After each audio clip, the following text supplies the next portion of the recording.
Yes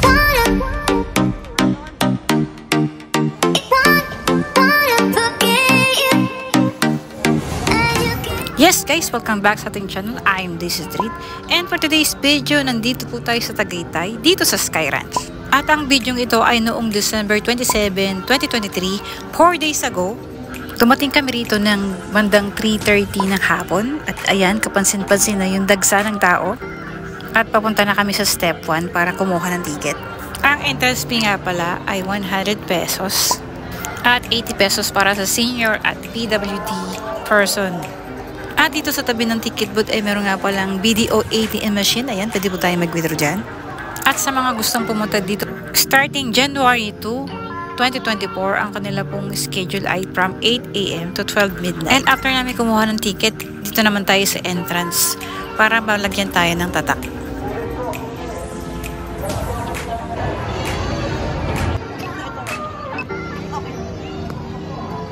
Sa pagpasok namin ay mapapansin agad yung mga sari-saring pagkain food stall dito. May shawarma, may siomai, may hotdog, may soft drinks. And make sure na meron kayong extra pera guys kasi medyo mahal yung pagkain dito. Kasi yung bottle of water na medium is 35 pesos na. So tubig pa lang yun, what more pa kaya kung pagkain. Eto lang talaga ang disadvantage kapag pumunta ka ng December and holiday season. Ayan, napakaraming tao. Yeah, yan. Patient is a virtue. So, from here, nakita namin yung mga nagsisipline. So, nag-iisip kami kung makakapag-zipline ba kami or malakas yung loob namin para mag-zipline. Pero, subalit, nagbabadya po ang langit na parang uulan. At this moment, ayan, nagpipicture taking kami.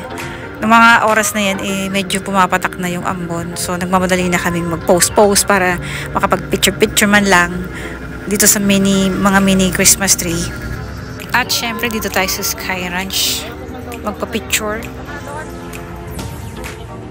At ayun nga, unfortunately, ayan, nag-umpisa nang pumatak yung ulan. At naglakad-lakad kami para maghanap ng masisilungan for a while. At ang swerte talaga namin kasi wala rin kami dalang payong. Kaya kayo guys, kung punta kayo dito, make sure na meron kayong dalang payong para in case na umulan, meron kayong panangga sa ulan. At habang umulan nga guys, ay napadpad muna kami dito sa arcade.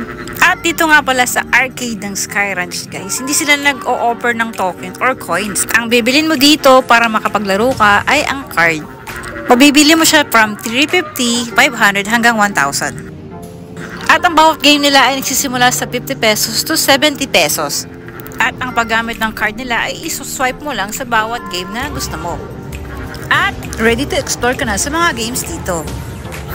And if ever maubos yung card na gamit mo, pwedeng-pwede ka namang bumili for another card. At talagang nag-enjoy nga ang aming mga kids, pati ang mga isip kids.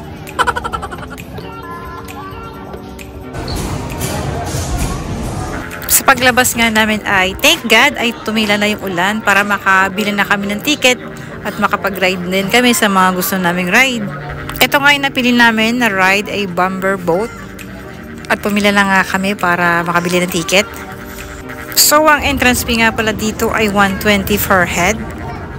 And sad to say, hindi po nakaabot sa height requirement yung kasama naming baby na si Denise kasi ang height requirement nila kapag hindi ka umabot ng 3 feet ay hindi ka pwedeng sumakay sa Bomber Boat.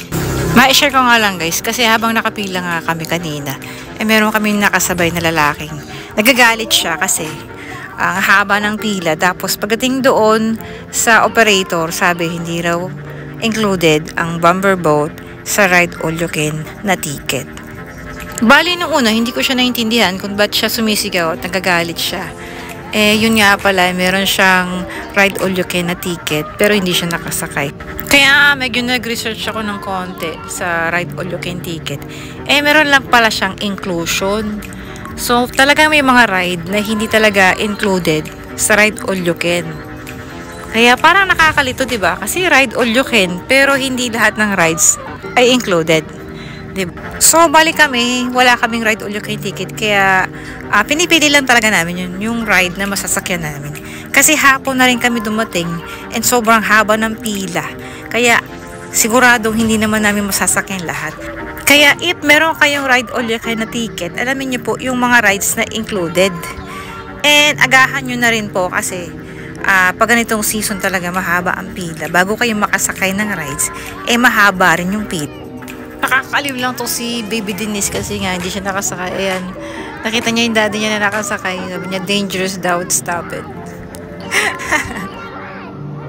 Stop, it's dangerous daw. And ang next ride natin ay ang City Rail. At medyo mura lang to guys kasi 80 pesos per head.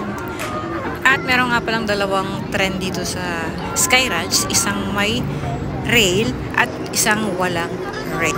So bali iikot siya ng dalawang beses. Ayan, makikita mo yung mga view, pati yung mga rides dito sa Sky Ranch.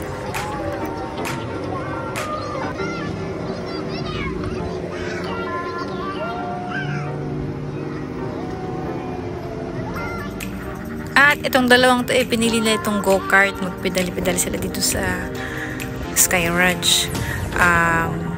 Bayad nga pala dito ay 120. Good for 30 minutes. Ayan, pwede sila maghiraman. Kasi 30 minutes naman yung ano na. So after nila mag-bike dito sumakit daw yung kanyang paa, kakapedal. Ginusto mo yun. Ito nga pala guys, ang zipline ay 300 per zipline. Isang mababa at isang mataas. So, hindi na rin kami nakapag-zipline kasi nga pagtingin namin ang haba din ng pila. And also, zipline is not included sa ride all you can. It's a separate payment siya. And share ko na rin to guys kasi ang ganda na itong e-bike na to kasi pwede kang sumakay dito para umikot sa Sky Ranch. It's also 120. Good for 30 minutes. Ayan, diba? Ang saya, ikot-ikot ka lang.